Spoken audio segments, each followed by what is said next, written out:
नमस्कार, आप देख रहे हैं सुप्रभात न्यूज़ हरियाणा। आइए जानते हैं हरियाणा की फटाफट बड़ी खबरों को। इससे पहले न्यूज़ को कहां से देख रहे हैं, कमेंट कर लाइक जरूर करें। जलवायु परिवर्तन से बढ़ रही गर्मी से पशुओं पर संकट। तापमान अब 45 से 50 डिग्री सेल्सियस को भी पार करने लगा है, जो इंसानों के साथ साथ पशुओं के लिए भी अनुकूल नहीं है। ऐसे में दूध की उपलब्ध बनाए रखने के लिए अब ऐसे पशुओं की जरूरत है जो अधिक ताप सहन कर भी दुग्ध की उपलब्ध बनाए रखने में सहायक बन सके। इसी दिशा में करनाल स्थित राष्ट्रीय डेयरी अनुसंधान संस्थान के वैज्ञानिकों ने जिन एडिटिंग तकनीकी से क्लोनिंग के माध्यम से एक ऐसे महिष वंशीय का भ्रूण बनाने में सफलता हासिल की है जो पूर्ण पशु बनकर अधिक तापमान में भी बेहतर दूध देगी। 15 मिनट में तय होगा 2 घंटे का सफर। एनसीआर में यहां बन रहा नया एक्सप्रेसवे। दिल्ली नोएडा, ग्रेटर नोएडा और फरीदाबाद वालों की राह अब और भी आसान होने वाली है। एक शहर से दूसरे शहर आने जाने की सुगमता के बेहतर साधनों में अब एक और नया एक्सप्रेस वे जुड़ने जा रहा है। इससे रोजाना दिल्ली से नोएडा, ग्रेटर नोएडा और फरीदाबाद आना जाना करने वाले लोगों को बड़ी सहूलियत मिलने जा रही है। खास बात यह है कि इन 4 शहरों के बीच में सफर का समय 2 घंटे से घटकर 15 मिनट रह जाएगा।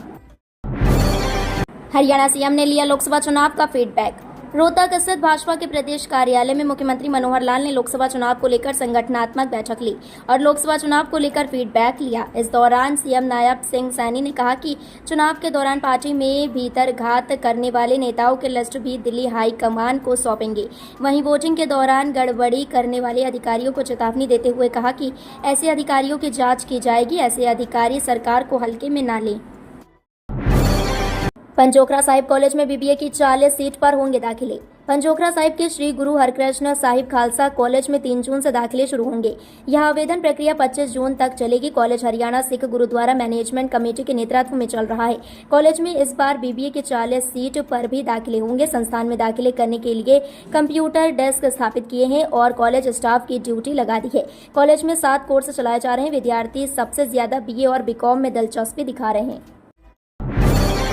सीएम सैनी ने आमजन से मुलाकात कर सुनी समस्याएं, अधिकारियों को दिए यह निर्देश। हरियाणा के मुख्यमंत्री नायब सिंह सैनी ने मुख्यमंत्री आवास संत कबीर कुटीर पर आमजन से मुलाकात कर उनकी समस्याएं सुनकर अधिकारियों को निवारण के निर्देश दिए हैं। मुख्यमंत्री नायब सिंह ने ट्वीट कर यह जानकारी साझा की है।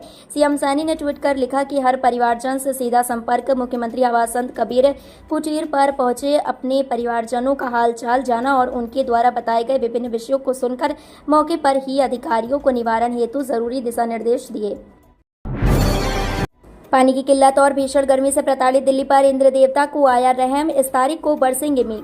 दिल्ली में अगले कुछ दिनों में हल्की बारिश की संभावना है। भारत मौसम विज्ञान विभाग के अनुसार उत्तर पश्चिम, मध्य और पूर्वी भारत में लू की स्थिति अगले 2-3 दिनों में धीरे धीरे कम होने की संभावना है।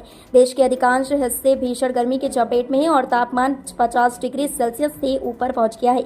राजस्थान, हरियाणा, चंडीगढ़, दिल्ली, उत्तर प्रदेश, बिहार, झारखंड, उड़ीसा, पूर्वी मध्य प्रदेश और विदर्भ के कई हिस्सों में अधिकतम तापमान 45 से 48 डिग्री सेल्सियस के बीच दर्ज किया जा रहा है। ऑनलाइन पोर्टल पर आवेदन 3 से बीसीए बीएससी के लिए मुकाबला कड़ा। उच्चतर शिक्षा विभाग ने जिले के राजकीय एडेड और सेल्फ फाइनेंस कॉलेजों में दाखिले के लिए ऑनलाइन पोर्टल खोलने की तारीख घोषित कर दी है। सोमवार 3 जून से कॉलेजों में दाखिले के लिए ऑनलाइन पोर्टल पर आवेदन कर सकेंगे। यह पोर्टल 25 जून तक खुला रहेगा। आवेदन के बाद मेरिट सूची जारी होगी और मेरिट में आने वाले विद्यार्थी अपनी फीस जमा करवा सकेंगे। कॉलेजों में बीए बीकॉम कोर्स में तो विद्यार्थियों में दिलचस्पी रहती ही है। रोहतक में सीएम नायब सैनी बोले, हाईकोर्ट के फैसले को चुनौती देगी हरियाणा सरकार। लोकसभा चुनाव में ड्यूटी में कोताही बरतने और बोगस वोटिंग में शामिल रहे अधिकारियों पर कड़ी कार्रवाई होगी। इसके लिए अधिकारी व कर्मचारी तैयार रहें। ये बात हरियाणा के सीएम ने रोहतक में कही। वह शनिवार को भाजपा के प्रदेश कार्यालय में संगठनात्मक बैठक लेने पहुंचे थे। मुख्यमंत्री ने कहा कि बोगस वोटिंग में संलिप्तता को लेकर प्रदेश भर से जानकारी जुटाई जा रही है। यह केंद्रीय पदाधिकारियों को भेजी जाएगी। प्रदेश में 4 जून के बाद विकास की बयार बहेगी।